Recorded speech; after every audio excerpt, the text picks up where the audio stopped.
Now यहाँ पे अभी जो मेरा नेक्स्ट वीडियो है वो है एक्सरसाइज 1.4 का सेकंड पार्ट। ओके, तो अगर किसी ने अगर फर्स्ट पार्ट अगर नहीं देखा है तो मेरा प्लेलिस्ट में जाके आप फर्स्ट पार्ट को आप चेक कर सकते हैं, क्योंकि ये पार्ट आपको तभी समझ में आएगा जब तक कि आप फर्स्ट पार्ट को नहीं देखोगे। तो प्रीवियस पार्ट में मैंने आपको अलजेब्रा ऑफ स्टेटमेंट्स क्या होता है वो मैंने एक्सप्लेन किया था, और अभी जो नेक्स्ट क्वेश्चन है वो बेसिकली ये कंडीशनल लॉ के ऊपर है। और कंडीशनल लॉ को पढ़ाते वक्त मैंने आपको ऐसे बताया कि जहाँ पे भी पी इम्प्लाइज क्यू होता है तो कंडीशनल का साइन अगर आपको निकालना है तो ये होता है नेगेशन ऑफ पी, यानी फर्स्ट पार्ट जो होता है वो होता है नेगेशन ऑफ पी, और इन दोनों के बीच में लगता है और। ओके, तो let's see the first question. तो ये जो है ये सॉल्ट एग्जाम्पल का फर्स्ट क्वेश्चन है। सॉल्ट एग्जाम्पल देखो, जो कि आपको पेज नंबर आपके टेक्स्ट बुक के 20 के ऊपर मिलेगा। Rewrite the following statements without using if then. Okay, आपको देखो उसको रीवराइट करना है, यानी फिर से आपको लिखना है, बट इस पर्टिकुलर स्टेटमेंट में आपको इफ देन नहीं लिखना है। ओके, क्योंकि इफ देन जहाँ पे आता है तो हमें पता है कि ये जो स्टेटमेंट जो रहता है वो रहता है कंडीशनल स्टेटमेंट्स होते हैं। ओके, कंडीशनल कंडीशनल स्टेटमेंट्स होते हैं, तो मुझे ये निकालना है। ओके, अब देखो कंडीशनल स्टेटमेंट में मुझे पता है कि अभी जैसे मैंने देखा कि क्या होता है कि P इम्प्लाइज Q होता है, और कंडीशनल लॉ अगर हम लगाते हैं तो उसके हिसाब से क्या होता है, तो ये होता है it is P। Okay, negation of P होता है, बीच में साइन लगता है और एन लगता है, देन इसके बाद लगता है Q। ओके, तो ये कंडीशनल लॉ को मुझे यूज करके सेकंड क्वेश्चन को कंप्लीट करना है। तो लेट्स सी क्या दिया फर्स्ट क्वेश्चन में। इफ प्राइस इंक्रीजेस, तो देखो यहाँ पे इफ आया है देन आया है। ओके, तो ये मुझे दिख रहा है कि कंडीशनल इफ देन का स्टेटमेंट है। If price increases the wages rises. Okay, तो मैं आपको आपको यहाँ पे थोड़ा सा थ्योरम यही से एक्सप्लेन कर दूंगा, क्योंकि आगे में वीडियो और लंबा बनने वाला है हमारा। तो देखो पहले स्टेटमेंट को मैंने लिखा कि लेट पी। ओके, पी क्या है, तो मेरा प्राइस इंक्रीजेस, और मैंने लिखा कि सेकंड जो है वो है क्यू, द वेजेस राइजेस। दो स्टेटमेंट है, तो हम बोल सकते हैं कि इसका गिवन स्टेटमेंट क्या रहेगा, तो given statement P implies Q, क्योंकि प्राइस इंक्रीजेस देन है तो मुझे पता है कि P इम्प्लाइज Q को हम इस टाइप से लिखते हैं। तो ये price increases then wages rises, तो P इम्प्लाइज Q हो गया। एंड देन मुझे पता है कि P इम्प्लाइज Q का अगर आपको लिखना है तो अभी मैंने आपको बताया कि कंडीशनल लॉ के हिसाब से हो जाता है। इट इज फर्स्ट जो टर्म है वो negation of P, and second जो टर्म है उसके बीच में रहेगा आपका और एंड Q। अब इसके हिसाब से हम स्टेटमेंट को मॉडिफाई करते हैं, तो देखो नेगेशन ऑफ P है, यानी P को आपको नेगेशन के टर्म्स में लिखना है। ओके, तो मेरा जो गिवन स्टेटमेंट है तो ये किस टाइप से लिखा जाएगा, तो देखो यहाँ पे आपको लिख के दिया है गिवन स्टेटमेंट। तो मुझे नेगेशन ऑफ P चाहिए, इसका मतलब है price do not increases. Negation है, यानी यहाँ पे प्राइस इंक्रीज हो रहा है तो उसका नेगेशन हो जाएगा डू नॉट। ओके, तो हमने लिखा यहाँ पे प्राइस डू नॉट इंक्रीजेस, या यहाँ पे आप डू नॉट की जगह आप डज नॉट भी लगा सकते हैं। डज नॉट इंक्रीजेस, बीच में साइन है और का, तो हमने लिखा यहाँ पे और सेकंड जो हमारा क्यू एज इट इज है तो क्यू का हमने एज इट इज लिखा द वेजेस राइजेस। ओके, और द वेजेस राइज। ओके, तो ये हो गया हमारा फर्स्ट क्वेश्चन। वैसे देखते हैं सेकंड क्वेश्चन। तो सेकंड में भी इसी टाइप का सेम आपको दिया है। If it is cold then, देखो इफ देन आ गया, if it is cold then we wear woollen clothes. Okay, अभी इस केस में भी ये जो मेरा स्टेटमेंट है इसको हमने लिया है पी, तो इट इज कोल्ड, और जो ये जो सेकंड जो है we wear woollen clothes. Okay, तो वी वेयर वुलन क्लॉथ्स, ये हो गया मेरा सेकंड स्टेटमेंट। और एक कंडीशनल में दिया तो मुझे पता है कि इसका जो गिवन स्टेटमेंट हो जाएगा पी इम्प्लाइज क्यू, और अगर हमने यहाँ पे कंडीशनल लॉ लगाया तो यही पी इम्प्लाइज क्यू हो जाएगा मेरा नेगेशन पी और क्यू। ठीक है, तो नेगेशन पी है तो मैं स्टेटमेंट को फिर से मॉडिफाई करूंगा, और मॉडिफाई करके मैं इसको रिटर्न करूंगा, तो ये आ जाएगा मेरा स्टेटमेंट। तो पहला जो था वो नेगेशन पी था, तो पी था इट इज कोल्ड, तो मैं बोल सकता हूँ कि it is not cold. Okay, it is not cold, बीच में है और का सिंबल, तो मैंने लिखा यहाँ पे और, एंड देन आगे भी लिखा है क्यू, तो हम लिख सकते हैं कि क्यू वाला statement as it is we wear woollen cloth, so we wear woollen cloth. तो टोटल जो मेरा स्टेटमेंट है complete, it is not cold और we wear woollen cloth. Okay, तो बस ये दो ही शॉर्ट एग्जांपल दिए क्वेश्चन नंबर 2 में। अभी हम देखते हैं एक्सरसाइज का नेक्स्ट क्वेश्चन। नाउ ये है मेरा एक्सरसाइज 1.4 का सेकंड क्वेश्चन। सेम क्वेश्चन है, rewrite the following statement without using if then. Okay, तो आपको इफ देन को यूज ना करते हुए स्टेटमेंट को फिर से लिखना है। तो पहला जो क्वेश्चन दिया है वो दिया है इफ अ मैन इज जज then he is honest. Okay, honest, तो हम देख सकते हैं कि यहाँ पे इफ और देन लिखा हुआ है, तो इफ के बाद का ये जो स्टेटमेंट है मेरा फर्स्ट स्टेटमेंट हो जाएगा, ही इज ऑनेस्ट ये मेरा सेकंड स्टेटमेंट हो जाएगा। तो आपको इसको लिख सकते हैं कि लेट पी, पी को आप लिख सकते हैं अ मैन इज अ जज। ओके, और क्यू को आप लिख सकते हैं ही इज ऑनेस्ट। ओके, अब देखो इसके हिसाब से जो मेरा गिवन स्टेटमेंट है, तो मेरा स्टेटमेंट कैसे हो जाएगा? तो स्टेटमेंट को आप, मुझे पता है कि यहाँ पे इफ देन है, तो स्टेटमेंट को आप पी इम्प्लाइज क्यू लिख सकते हैं, बट मुझे ये इफ देन निकालना है, क्योंकि इफ देन का मतलब होता है इम्प्लाइज, बट मुझे ये पता है कि पी इम्प्लाइज क्यू जो है वो हमारे कंडीशनल लॉ के हिसाब से होता है नेगेशन पी और होता है क्यू। तो इसके हिसाब से मैं स्टेटमेंट को फिर से लिखूंगा, तो मैं यहाँ पे बोल सकता हूँ कि the required statement is, okay okay, the required statement is, आप इसको और अगर एक्सपांड करना है तो the required statement is without using if then. Okay, तो ये हो जाएगा पहला जो नेगेशन ऑफ पी है, तो मैं इस पी का नेगेशन कर दूंगा, तो मैं इसको लिख सकता हूँ कि a man, okay, a man, ये जो जज था तो मैं बोल सकता हूँ कि इज नॉट अ जज, ओके। बाद में है यहाँ पे और का सिंबल, तो यहाँ पे लिखूंगा मैं और, एंड क्यू, और क्यू मुझे पता है कि ही इज ऑनेस्ट, ये हमारा एज इट इज आएगा। ओके, तो ये हो गया मेरा इसका statement without using if then. Okay, वैसे हम सेकंड को सॉल्व करते हैं। अब देखो यहाँ पे if two is a rational number, ये इफ चाहिए, if two is a rational number then under root two is irrational number, तो यहाँ पे भी इफ देन आया, तो यहाँ पे मैं लिख सकता हूँ कि लेट माई फर्स्ट स्टेटमेंट जो रहेगा पी, तो यहाँ पे लिख सकते हैं कि two is a rational rational number, okay. और सेकंड वाला जो स्टेटमेंट रहेगा वो रहेगा आपका under root of two is irrational number, okay.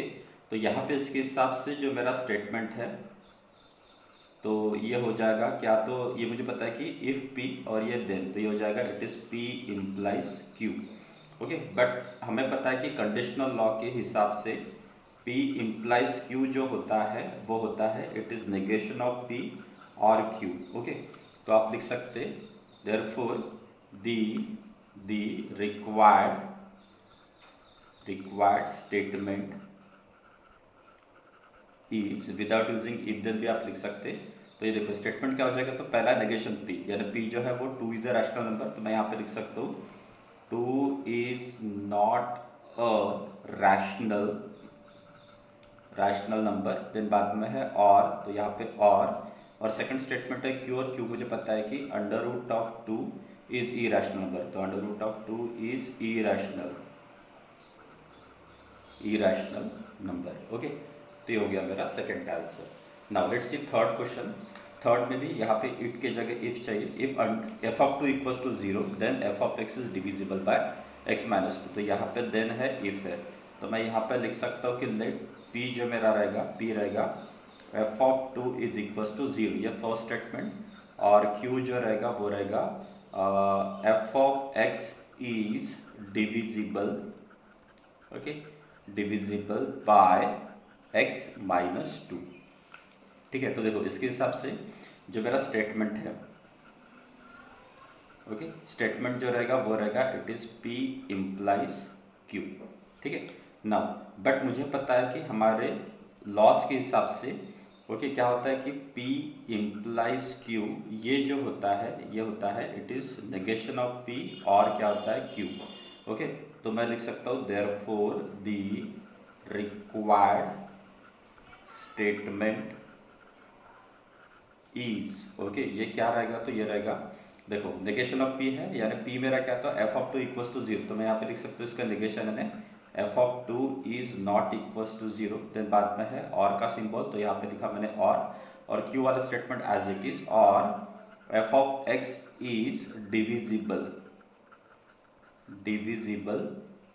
Bye x minus two, तो ये हो गया मेरा उसका आंसर, ठीक है। नाउ इसके बाद देखते हैं सॉल्व एग्जांपल का थर्ड क्वेश्चन, जो कि आपको पेज नंबर 20 पे दिया हुआ है, ओके। क्वेश्चन में बोला है कि without using truth table prove that, okay. तो ट्रूथ टेबल को यूज किए बिना हमें इसको प्रूफ करके दिखाना है। तो आपको दिया है लेफ्ट हैंड साइड में इक्वल टू के लेफ्ट हैंड साइड में दिया है पी डबल इम्प्लाइज क्यू, और राइट हैंड साइड में ये टर्म को मुझे लाना है। तब इसको ऐसे भी लिख सकते कि चलो पी प्लस क्यू, अगर मैंने इसको सॉल्व करना चालू किया तो उसका आप इस टाइप से लिखो कि लेफ्ट हैंड साइड, ओके, जो आपको दिया है पी इम्प्लाइज क्यू, ओके। अब देखो ये P डबल इंप्लाइज Q आपको दिया हुआ है, और इसको लिखते वक्त हम कैसे लिखेंगे, तो हम इसको लिख सकते हैं कि मुझे पता है कि हमारे पास बाय कंडीशनल लॉ है, और मुझे जब भी ये डबल इंप्लीकेशन का साइन अगर निकालना है तो इसके जगह पे हम ऐसे लिखते हैं कि it is P implies Q। एक बार P का Q के साथ, देन बीच में साइन हमारा लगता है इट इज एंड देन दूसरी बार जो रहता है वो रहता है Q का P के साथ। ओके, तो Q implies हो सकता है इट इज P। और ये जो हमारा लॉ है इसको बोलते हैं bye conditional law, but at the same time इसी के आगे में हम इसको ऐसे भी लिख सकते हैं कि इम्प्लीकेशन का साइन अगर हटाना है, ओके, तो कंडीशनल लॉ के हिसाब से हम इसको लिख सकते हैं कि जो पहली जो टर्म है वो जाती है हमारे निगेटिव में, निगेटिव ऑफ P, बीच में साइन हमारा लगता है इट इज और, एंड देन आएगी सेकंड टर्म। ओके, ये हमारा एज इट इज रहेगा, और यहाँ पे हम फर्स्ट टर्म फिर से कंडीशनल है तो फर्स्ट टर्म हो जाएगा it is negative Q। Okay, implication के साइन की जगह लगेगा और ये हो जाएगा P। ओके, तो मुझे पता है कि ये जो है ये है हमारा it is by conditional. Okay, यानी ये जो है मैं सबसे पहले बाय कंडीशनल और इसके हिसाब से ये चेंज किया, तो नथिंग बट ये क्या है, तो इसको आप लिख सकते हैं बाय कंडीशनल लॉ, ये भी उसी का पार्ट है। ओके, तो इसके बाद आप लिख सकते हैं, अब देखो यहाँ पे कैसे होगा कि जो मुझे राइट हैंड साइड में जो मुझे लाना है, अगर आप चेक करोगे तो यहाँ पे नेगेशन का जो साइन है वो बाहर है। ओके, और यहाँ पे जो है नेगेशन का साइन अंदर है, P के साथ है। देखो यहाँ नेगेशन का साइन P के साथ है तो Q के साथ कुछ नहीं है, और यहाँ पे चेक करो तो Q के साथ है तो P के साथ नहीं है। अब देखो एक अगर देखते हैं हम कि मान के चलते हैं कि अगर ये इस टाइप की टर्म रहती है ना, नेगेशन ऑफ P एंड अगर नेगेशन ऑफ Q अगर है, और मान के चलते कि इस नेगेशन के साइन को अगर मैंने अंदर लेके गया, तो मुझे पता है कि ये रहता है मेरा डी मॉर्गन्स लॉ। तो डी मॉर्गन्स लॉ के हिसाब से हो जाएगा नेगेशन ऑफ P, ये एंड का हो जाएगा और ये हो जाएगा negation of negation Q। Okay, यानी हो जाएगा it is negation of P और क्या हो जाएगा Q, और आप चेक करोगे तो इसके जगह पे आपको ऐसे दिखेगा, यानी ये टर्म आपको दिख रहा है। तो इसकी जगह पे मैं ये लिख सकता हूँ, इसकी जगह पे ये लिख सकते हैं ना, डायरेक्टली हम बोल सकते हैं कि ये टर्म की जगह अगर मैंने नेगेशन का साइन यहाँ से कॉमन निकाला, यहाँ से नेगेशन का साइन अगर कॉमन निकाला तो ये P हमारा अकेला हो जाएगा, ये और के जगह हो जाएगा इट इज एंड, और ये हो जाएगा नेगेशन Q। ठीक है, ये एंड हमारा एज इट इज रहेगा, और यहाँ से भी नेगेशन का साइन अगर हमने कॉमन निकाला तो ये नेगेशन बाहर निकल गया तो ये Q, ये और की जगह हो जाएगा एंड, और ये हो जाएगा नेगेशन P। और इसको हम बोलते हैं कि ये जो हमारा लॉ है इसको बोला जाता है it is D Morgan's. Okay, D Morgan's law. और अगर आप चेक करोगे तो यही हमारा राइट हैंड साइड है, तो बस प्रॉब्लम हमारे यहाँ पे खत्म हो गया। ठीक है, चलो अब इसके बाद सेकंड क्वेश्चन देखते हैं। Now let's see, second question मैंने लिख दिया है, तो आपको ये टर्म की जगह इक्वल टू ये लाना है। ओके, प्रूव करना है। तो चलो हमारा जो है वो लेफ्ट हैंड साइड है, इट इज नेगेशन ऑफ क्या है, तो P और Q। ओके, और ये क्या, तो नेगेशन ऑफ P एंड क्या है, तो Q। तो देखो सबसे पहले हम क्या करेंगे कि जो हमारा लेफ्ट हैंड साइड है इसको राइट हैंड साइड में लाने के लिए ये नेगेशन के साइन को अंदर लेके जाएंगे। ओके, तो जहाँ पे नेगेशन साइन अंदर जाता है तो मुझे पता है ये रहता है डी मॉर्गन्स लॉ, तो हो जाएगा नेगेशन ऑफ P और की जगह हो जाएगा एंड। ओके, और ये हो जाएगा it is negation of Q। ठीक है, फिर यहाँ पे और का साइन एज इट इज, और ये टर्म एज इट इज जाएगी नेगेशन P एंड क्या हो जाएगा Q। ठीक है, और यहाँ पे आप लिख सकते हैं कि यहाँ पे जो हमने रूल लगाया वो लगाया D Morgan's. Okay, D Morgan's law. ठीक है, चलो आगे हम देखते हैं। तो अभी देखो एक चीज आपको यहाँ पे कॉमन मिलेगी, और वो है नेगेशन ऑफ P। यहाँ पे भी नेगेशन P, यहाँ पे भी नेगेशन P। तो हमने इससे पहले एक लॉ देखा था जिसको हमने बोला था इट इज डिस्ट्रीब्यूटिव लॉ, जहाँ पे मैंने आपको एक्सप्लेन करता था ऐसे बोला था कि क्रॉस मल्टीप्लाई। ओके, तो अगर यहाँ से अगर अपने नेगेशन P को अगर कॉमन निकाला तो नेगेशन P कॉमन निकल जाएगा, तो ये ब्रैकेट से आपका बचेगा इट इज नेगेशन Q, और ये ब्रैकेट से बचेगा आपका Q, क्योंकि नेगेशन P बाहर निकल गया। अब देखो इनके बीच में साइन कैसे आएगा, तो जैसे अगर मैंने नेगेशन P का इसके साथ मल्टीप्लाई किया, ओके, तो नेगेशन P का अगर मैंने इसके साथ मल्टीप्लाई किया तो देखो एक बार ये या एक बार ये आना चाहिए, एक बार ये आना चाहिए। ओके, तो यहाँ पे लगेगा, या मैंने इसको ऐसे भी एक्सप्लेन किया था, जो ब्रैकेट के अंदर का साइन है एंड उसको आप बाहर लेके जाओगे, यानी ये एंड यहाँ लग जाएगा और ये और जो है वो यहाँ लग जाएगा, जो ब्रैकेट के बाहर का साइन है वो यह ऐसे ही याद रखा तो भी चलेगा। चेक कर लो, देखो negation P and negation Q, देखो negation P and negation Q और नेगेशन P एंड Q, तो नेगेशन P एंड Q। और ऐसी जो लॉ था इस लॉ को हमने बोला था it is distributive law, distributive law. Okay, but देखो एट द सेम टाइम मुझे ये भी पता है मुझे यहाँ पे लाना है नेगेशन P। ओके, तो ये नेगेशन पी तो हमारा एज इट इज रहेगा एंड, बट हमें पता है कि जहाँ पे नेगेशन क्यू और जहाँ पे क्यू होता है, यानी इस टाइप का स्टेटमेंट जहाँ पे होता है नेगेशन क्यू और क्यू, तो ये देखो, तो ये हमने देखा था कि जहाँ पे एक टर्म नेगेशन और दूसरी अगर उसकी सेम टर्म है, ओके, और जिसमें बीच में अगर और का साइड है, तो मुझे पता है कि इसका आंसर क्या होता है, तो ये होता है ट्रू, और इसको बोलते हैं कॉम्प्लीमेंट लॉ। तो इसकी जगह पे आ जाएगा ट्रू, और इसको हम बोल सकते हैं it is complement, okay, complement law. और अगर कोई भी टर्म एंड के साथ अगर ट्रू में है, तो मुझे पता है कि ये एक हमारा था, इट इज आइडेंटिटी लॉ, ठीक है। तो देखो एंड में हमारे पास दो स्टेटमेंट है, ये and T, okay, P and T and P and F, okay, but true के साथ अगर कोई टर्म होती है तो हमें पता है कि उसका आंसर जो होता है वो पी होता है, यानी अगर आप इसको सॉल्व करोगे तो इसका जो आंसर रहेगा वो रहेगा it is negation of P रहेगा, और इसको मैं बोल सकता हूँ कि ये है मेरा आइडेंटिटी, ओके, आइडेंटिटी लॉ। और अगर आप चेक करोगे तो आंसर यही हमारा राइट हैंड साइड है, तो हमारा हो गया प्रूव यहाँ पे, ओके। चलो सॉल्व करते third question. Let's say third question मैंने लिख दिया। अब देखो यहाँ पे ये जो टर्म है इसके बराबर मुझे ये टर्म लाना है, ओके। और आप देखोगे तो ये बहुत छोटी टर्म है, ये बड़ी टर्म है, तो कभी भी आप सॉल्व करते हो इतना चीज़ ध्यान में रखना कि आपको बड़ी टर्म को छोटी टर्म करना है, कन्वर्ट करना है, और बड़ी टर्म को छोटी टर्म कन्वर्ट करने में कभी भी आसानी रहती है। तो मैं इसको ना सॉल्व करते हुए इसको सॉल्व करके ये टर्म लाने की कोशिश करूँगा। तो यहाँ पे आपको दिया है पी और क्यू, ठीक है, एंड ये दिया है नेगेशन ऑफ पी, ठीक है। चलो इसको हम सॉल्व करते हैं। तो यहाँ पे एक काम कर सकते हैं कि आप इसका इसके साथ और इसका इसके साथ मल्टीप्लिकेशन कर सकते हो, और जहाँ पे मल्टीप्लिकेशन करते हो तो हमें पता है कि ये होता है हमारा डिस्ट्रीब्यूटिव लॉ, ओके। तो डायरेक्टली भी कर सकते हैं, या पहले इस टर्म को इस साइड में लाके इस टर्म को इस साइड में लिखा तो भी चलेगा, और जहाँ पे हम ऐसी टर्म्स को जहाँ पे शिफ्ट करते हैं तो वो रहता है हमारा क्यूमुलेटिव लॉ। तो हम एक काम करेंगे, सबसे पहले ये टर्म को इधर ला लेंगे, तो यानी हो जाएगा नेगेशन पी, ओके, ये एंड का साइन एज इट इज रहेगा, और ये पी और क्यू ये मेरा राइट में चला जाएगा, और मुझे पता है कि ये जो रहता है ये रहता है मेरा क्यूमुलेटिव, ओके, क्यूमुलेटिव लॉ। चलो इसके बाद हम क्या करेंगे कि इस टर्म का इस टर्म के साथ मल्टीप्लाई करेंगे, यानी हो जाएगा नेगेशन ऑफ पी, और यहाँ पे है एंड पी, ओके, ये एंड का साइन लग गया। वैसे ही दूसरा जो रहेगा इसका इसके साथ है नेगेशन ऑफ पी, और ये रहेगा एंड किसके साथ, तो क्यू के साथ, और मुझे पता है कि यहाँ पे ब्रैकेट के बाहर का साइन, ओके, वो लगेगा कहाँ पे, तो अंदर, यानी उल्टा हो जाता है, ओके। तो हमने इसका इसके साथ किया, तो यहाँ पे ब्रैकेट के जो अंदर साइन था वो लग जाएगा बाहर, यानी और आ जाएगा यहाँ, और जो बाहर साइन था वो लग गया अंदर। ऐसे भी आपने ध्यान में रखा तो भी चलेगा, और इस लॉ को बोला जाता है इट इज डिस्ट्रीब्यूटिव लॉ, ठीक है।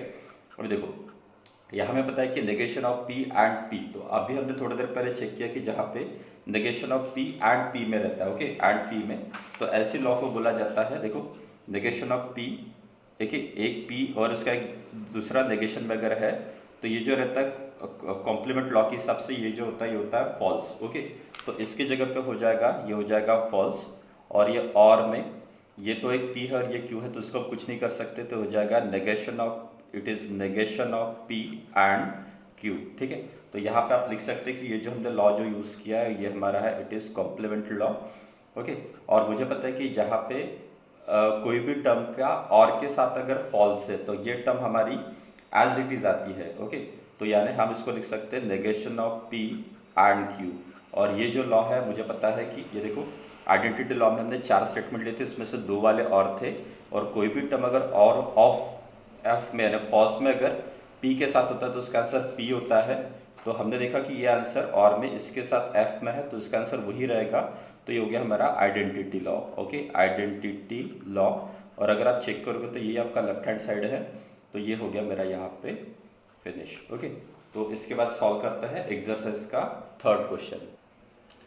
Now let's see page number 21 के ऊपर आपके एक्सरसाइज 1.4 है, उसका थर्ड क्वेश्चन सेम टाइप का क्वेश्चन है, without using truth table prove that. तो उसमें का फर्स्ट क्वेश्चन आपको दिया है कि P डबल इम्प्लाइज Q, और इसके बाद आपको लाना है P एंड Q और negation P and negation Q। तो चलो मैं इसका लेफ्ट हैंड साइड को सॉल्व करता हूँ, और इसको ये टर्म को लाना, क्योंकि यहाँ पे डबल इम्प्लाइज का ये वैसे भी बड़ी हो जाएगी टर्म, तो P double implies Q, okay, को मैं ऐसे लिख सकता हूँ कि पहला P के साथ, P का Q के साथ, तो P का Q के साथ, ओके, और देन हम लिख सकते हैं Q का P के साथ, ओके। और हमें पता है कि जब ऐसे लगाते हैं तो उसके बीच में हमारा साइन लगता है एंड का, ठीक है। अभी मुझे पता है कि ये हो गया ये bye conditional law, okay, but इसके हिसाब से मुझे पता है कि कंडीशनल लॉ के हिसाब से ये जो पहली टर्म जो होती है वो हो जाती है नेगेशन पी, इम्प्लाइज की जगह लगता है इट इज और हो जाएगा इट इज क्यू। ओके, और वैसे ये एंड का साइन एज इट इज, और यहाँ पे हम बोल सकते हैं कि पहली टर्म हमारी नेगेशन में आ जाएगी, इम्प्लाइज की जगह लगेगा और ये हो जाएगा पी। ओके, तो यहाँ पे बोल सकते हैं कि ये हमारा bye conditional, okay, bye conditional law, और ये हमारा कंडीशनल कंडीशनल ये दोनों एक ही इसमें आता है तो बोला तो भी चलेगा। So it is conditional. Okay, क्योंकि हम सबसे पहले बाय कंडीशनल को कंडीशनल में, देन इसके बाद इसके कंडीशनल को निकालते हैं। ओके, तो ये बोल सकते हैं कि कंडीशनल लॉ हमने लगाया। ठीक है, अब देखो यहाँ पे ये एक टर्म है और ये एक टर्म है। ठीक है, चलो अभी यहाँ पे हमें लाना है ऐसी टर्म जहाँ पे पी एंड क्यू है, नेगेशन पी यानी बीच में साइन है और का, तो ये कैसे क्या पॉसिबल होगा।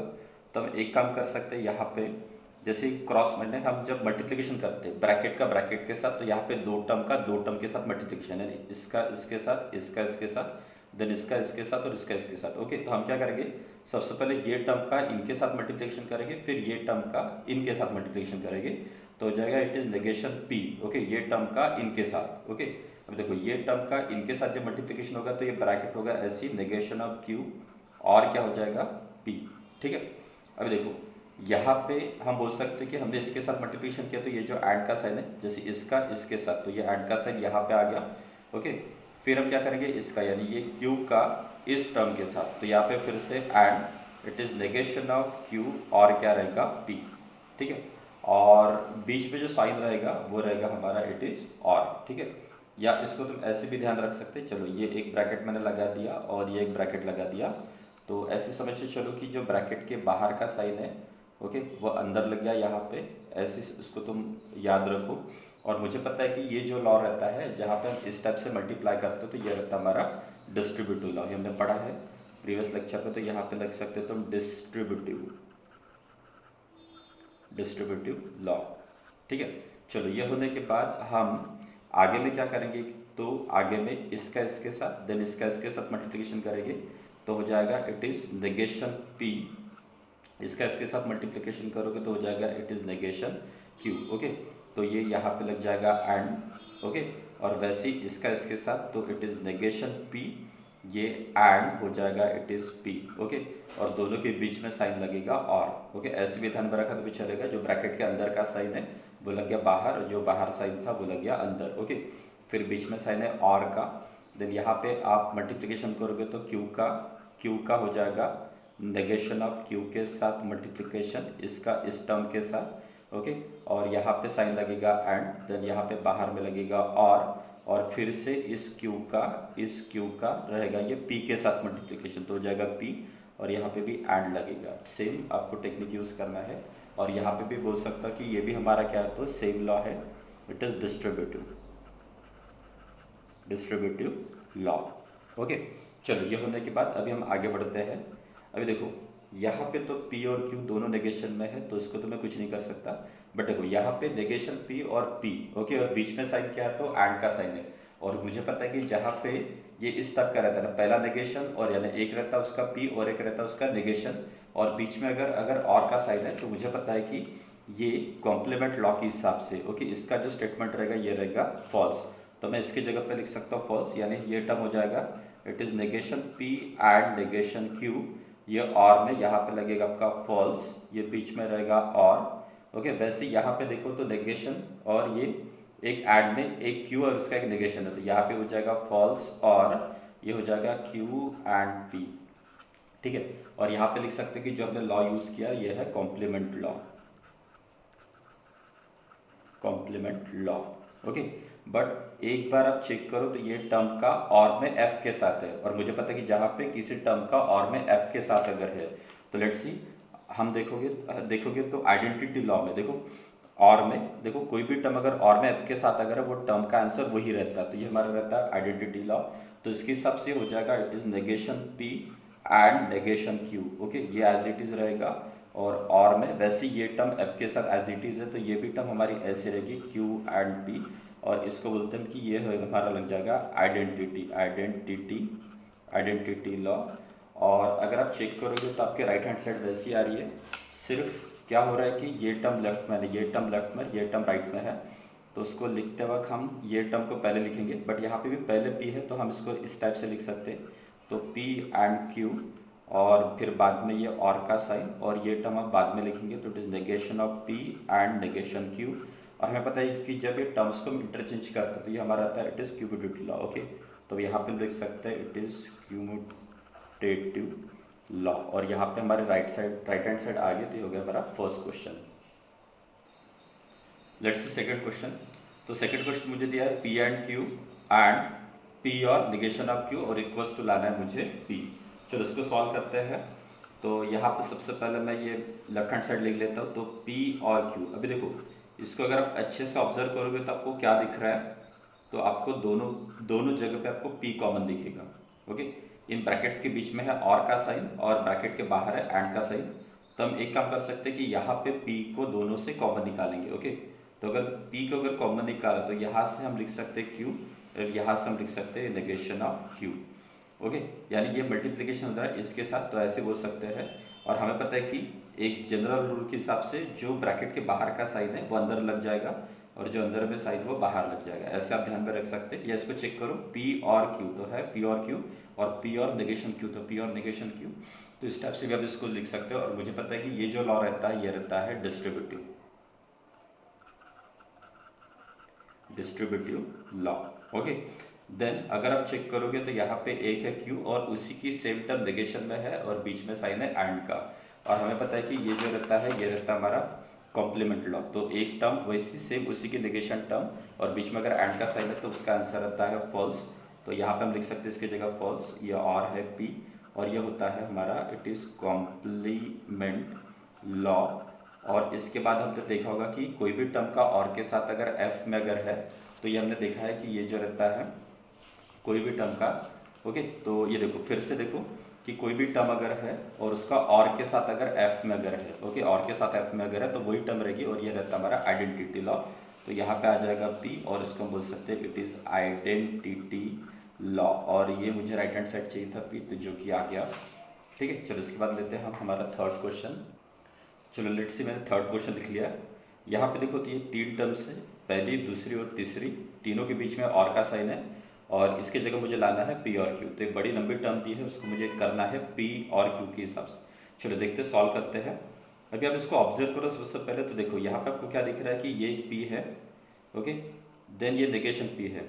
बट अगर आप यहाँ पे चेक करो तो ये है Q और ये भी है Q। ओके, तो अगर मैंने मान के चलते कि इन दो ब्रैकेट्स को मैंने सॉल्व किया तो दोनों में आपको दिख रहा है Q कॉमन है, तो मैं इनमें से Q को कॉमन निकालूंगा। ओके, तो देखो मैंने अगर Q को कॉमन निकाला तो यहाँ से बचेगा P और यहाँ से बचेगा नेगेशन P। ओके, और Q निकलेगा ब्रैकेट के बाहर। ठीक है, ऐसे इसको लिख सकते हैं। ठीक है, अभी देखो अभी साइन कैसे देना, तो मुझे पता है कि जो ब्रैकेट के अंदर का साइन हो जाएगा बाहर। ओके, और जो बाहर में था वो अंदर। या आप चेक करो ये तो देखो P एंड Q, तो देखो P एंड Q और negation P and Q, negation P and Q। ठीक है, अभी वैसे ही अगर आप यहाँ पे देखोगे तो ये टर्म हमारी एज इट इज रहेगी, तो ये रहेगा P and negation of Q। और हम जहाँ पे ऐसे कॉमन निकालते हैं मल्टीप्लाई अगर करते हैं तो मुझे पता है कि ये जो रहता है ये रहता है हमारा it is distributive law. Okay, तो मैं इसको लिख सकता हूँ कि ये है हमारा इट इज डिस्ट्रीब्यूटिव लॉ। इसके बाद अगर चेक करोगे तो यहाँ पे P और नेगेशन ऑफ P, और मुझे पता है कि जहाँ पे भी P और नेगेशन ऑफ P अगर रहता है और में, ओके देखो P और negation P, okay negation P जहाँ पे और में रहता है तो ये इसका आंसर था ट्रू, यानी इसकी जगह पे लिख सकते हैं ट्रू। और ये होता है कॉम्प्लीमेंट्री लॉ। ओके, बाकी टर्म पूरी एज इट इज यानी P and negation of Q, और यहाँ पे लिख सकते हैं कि ये हमारा है इट इज कॉम्प्लीमेंट लॉ। ये आपको पूरा लिखना है। चलिए, होने के बाद अगर कोई भी टर्म का अगर एंड के साथ अगर ट्रू रहता है तो मुझे पता है कि इसका आंसर क्या होता है, तो Q ही होता है। और ये हमने पढ़ा है कहाँ पे, तो आइडेंटिटी लॉ में। देखो ओके, आइडेंटिटी लॉ में कोई भी टर्म का ट्रू के साथ, ओके फिर बाकी टर्म हमारे एज इट इज रहेगी, यानी और में ये रहेगा P and negation of Q। और यहाँ पे आप लिख सकते हैं कि ये हमारा it is identity law. Okay, now इसके बाद अगर आप चेक करोगे तो यहाँ पे आप एक और कर सकते हैं कि अभी ये टर्म का इन टर्म के साथ मल्टीप्लिकेशन, ओके जिसको बोलते हैं डिस्ट्रीब्यूटिव लॉ। तो चलो हम डिस्ट्रीब्यूटिव लॉ यानी इसका इसके साथ, यानी Q का हो जाएगा P के साथ मल्टीप्लिकेशन, बीच में आ जाएगा और का साइन, और फिर वैसे ही Q का आप नेगेशन ऑफ Q के साथ मल्टीप्लाई करोगे, बीच में आएगा और का साइन और बाहर में लगेगा एंड। ओके, और इसको हम बोल सकते हैं it is distributive law. Okay, जो साइन बाहर है ब्रैकेट के बाहर वो लग जाएगा अंदर, और जो अंदर का वाइस वर्सा बाहर। ओके, लेकिन अगर आप यहाँ पे फिर से चेक करोगे तो ये आ रहा है क्यू और नेगेशन क्यू। तो मुझे पता है कि जहाँ पे एक टर्म ट्रू और एक उसका नेगेशन रहेगा, तो हमें पता है कि इसका आंसर जो होता है ना वो होता है ट्रू। तो हम इसके जगह पे ट्रू लिख सकते हैं एंड, और ये हमारी टर्म एज इट इज़। और मुझे पता है कि ये जो लॉ रहता है ये रहता है हमारा इट इज़ कॉम्प्लीमेंट लॉ। देखो हमने पढ़ा है कॉम्प्लीमेंट लॉ में, ओके, कि एक और में दो टर्म अगर एक पॉजिटिव है यानी एक उसका निगेशन है तो उसका रहता है ट्रू, और ये होता है मेरा इट इज़ कॉम्प्लीमेंट लॉ। और अगर आप चेक करोगे तो यहाँ पे भी इस टर्म का साथ कोई भी टर्म अगर एंड में अगर ट्रू के साथ है तो मुझे पता है कि वो टर्म एज इट इज़ रहती है, यानी क्यू और पी ये एज इट इज़ रहेगा। और ये मुझे पता है कि ये रहता है हमारा आइडेंटिटी। ओके, ये लॉस को आपको थोड़ा सा याद में रखना पड़ेगा। तो कोई भी टर्म एंड के साथ अगर ट्रू में अगर है तो ये रहता है हमारा आइडेंटिटी लॉ। तो इसके हिसाब से मैं लगा दूंगा यहाँ पे आइडेंटिटी लॉ। तो मुझे मिल रहा है यहाँ पे क्यू और पी, लेकिन आपको यहाँ पे दिया है वो पी आर क्यू, तो आप इसको आप चेंज कर सकते हैं। आप पी की जगह क्यू, आप पी की जगह क्यू और क्यू की जगह पी, यानी यहाँ पे रहेगा पी। ओके, इसको इधर उसको इधर।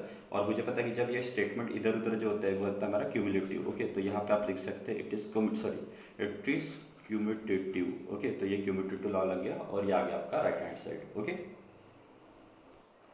चलो एक्सरसाइज के लास्ट क्वेश्चन की तरफ बढ़ते हैं, क्वेश्चन नंबर 4 थर्ड का। तो यहाँ पे आप देखोगे तो मैंने ये लेफ्ट हैंड साइड और राइट हैंड साइड लिख दी है। मुझे इसको सॉल्व करके ये लाना है तो मैंने फिर से लेफ्ट हैंड साइड लिख दिए। अभी अगर आप चेक करोगे तो इन दो टर्म्स के बीच में है साइन इम्प्लीकेशन का। ओके, यानी कंडीशनल स्टेटमेंट है। तो मैं सबसे पहले इस कंडीशनल स्टेटमेंट को मैं निकालने की कोशिश करूंगा। तो ये नेगेशन का साइन एज इट इज, ये ब्रैकेट भी एज इट इज। तो सबसे पहले कंडीशनल स्टेटमेंट अगर हटाते तो मुझे पता है कि पहली टर्म हमारी निगेटिव में जाती है, यानी पी और नेगेशन क्यू ये as it is. Conditional statement की जगह लगता है इट इज, यानी साइन की जगह लगता है और दूसरी टर्म हमारी एज इट इज यानी पी एंड नेगेशन क्यू। और आप लिख सकते हैं कि ये जो है वो हमने लगाया it is conditional law. Okay, चलो इसके बाद अगर देखते हैं तो ये नेगेशन का साइन आ गया, तो ये नेगेशन के साइन को मैं सबसे पहले अंदर लेके जाऊंगा। तो ये नेगेशन साइन अगर अंदर जाएगा तो मुझे पता है कि ये डी मॉर्गन्स लॉ यानी नेगेशन ऑफ पी, और ये और का हो जाएगा एंड, और ये हो जाएगा negation of negation Q. Okay, ठीक है, फिर ये और का साइन और ये P and negation Q. Okay, और ये हम लिख सकते हैं कि ये हमारा D Morgan's. Okay, D Morgan's law.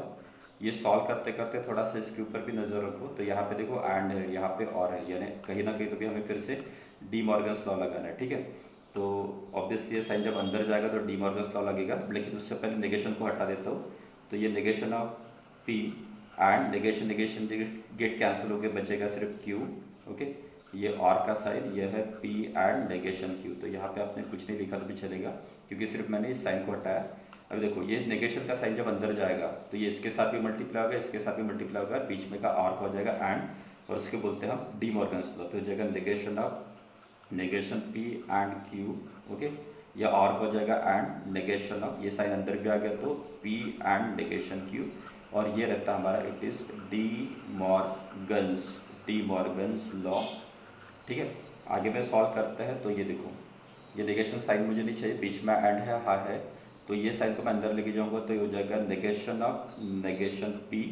Okay, and की जगह हो जाएगा इट इज और ये हो जाएगा नेगेशन ऑफ क्यू। इसको मैंने एक ब्रैकेट में रख दिया।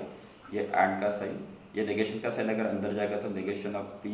ओके, ये एंड का हो जाएगा और ये हो जाएगा नेगेशन ऑफ नेगेशन क्यू। ठीक है, और मुझे पता है कि ये भी क्या रहता है, तो ये रहता है डी मॉर्गन्स ओके लॉ। चलो आगे भी देखते हैं। तो ये नेगेशन हट के ये सिर्फ पी रहेगा, पी और नेगेशन क्यू। ओके, और ये एंड का साइन यहाँ पे लगेगा इट इज नेगेशन पी, और नेगेशन हट के सिर्फ रहेगा क्यू।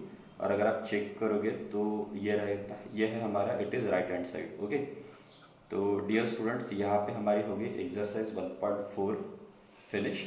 इसके बाद देखते हैं हमारा नेक्स्ट टॉपिक नेक्स्ट वीडियो में। Thank you.